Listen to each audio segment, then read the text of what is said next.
fellow humans, and welcome to the Madhouse.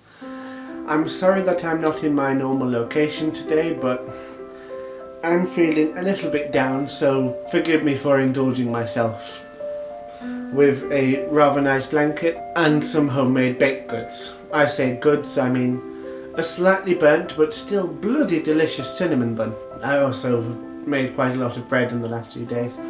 It's been fun. Such a long time since I've worked with dough and I love it. As for the reason why I'm self-indulging, I'm feeling kind of crap. Not so much physically, I've got the flu, but I have that every year.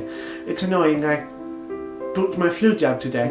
I always get the flu and then the jab that would prevent it. It's quite annoying. Still, I'm mentally not feeling great, and I feel like this is something that I've said several times. Perhaps that says something about my lifestyle, because I have to give an update every so often, talking about how my mind is not good, allow me to fix it. I should probably look into that rather than just complaining about it, because I so despise when people ask you for advice or tell you of problems when it's an obvious solution and you give it to them and they just don't do it. And if that's me who I'm giving the advice to, then that's really bad. I mean, part of it is just the progression of time. I am 19 years old. I am 20 on Valentine's Day,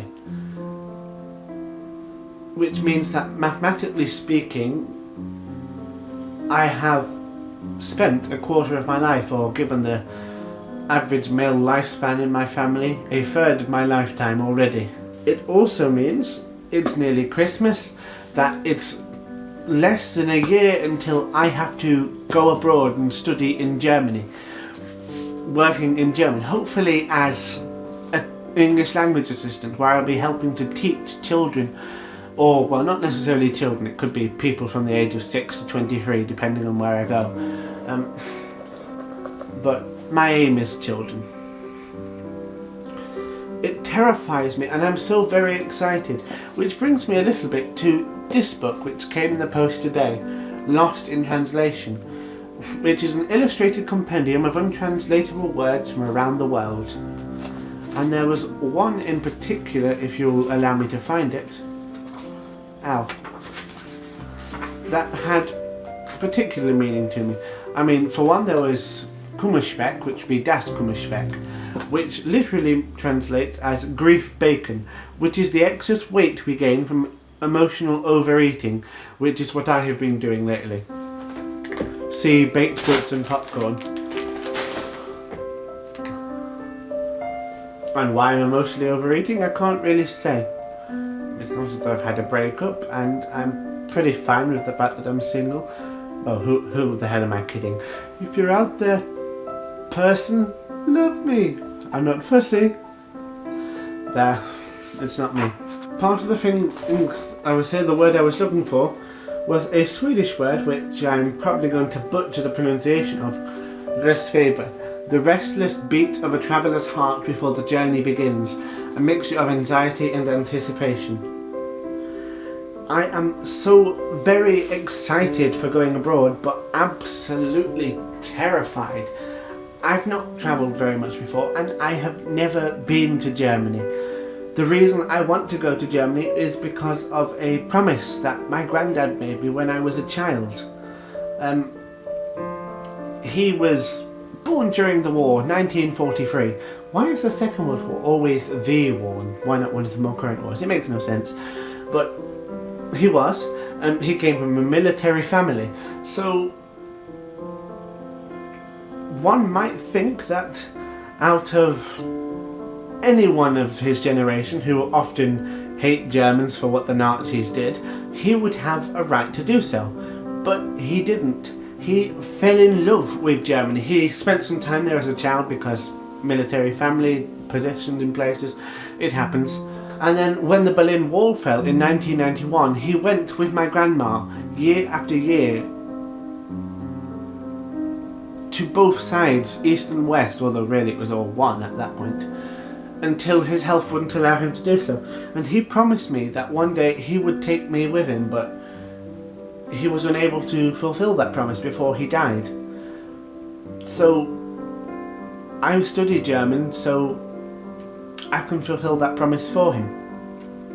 I will go to Germany.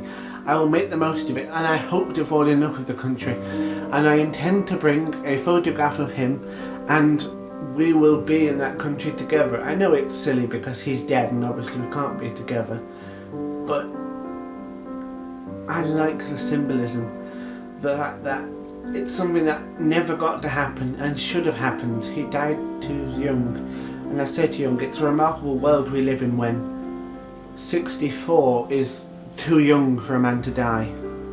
It's magic. It's exactly 8 years and 1 month to the day my granddad died. So really, I should have felt like this last month, but I didn't, and I always feel this way around this time. For some reason it only really struck me when it happened, that when it was on the run up to Halloween, that he really wasn't going to be there. I mean, I knew he was dying and that he was gone, but I was 11. I was constantly hoping that I would be wrong and that he'd just walk up one day and still be fine and be the same jolly man he was, and he wasn't. Maybe that's why I'm mopey. This hasn't been a particularly coherent video. It's been kind of sad, and I'm sorry for being so mopey and self-indulgent and what is that word? Sentimental, but we have to every now and again. Now, if you'll excuse me, I'm going to try and write. That's another of my problems actually. I have not been able to sit down and write in about a month and a half. I've written for newspapers and articles and assignments, although not many of those, but I have not sat down and written just for me because I want to, because I've been inspired in so long, and it's time to do something about that. So until Friday with a hopefully far jollier video, goodbye.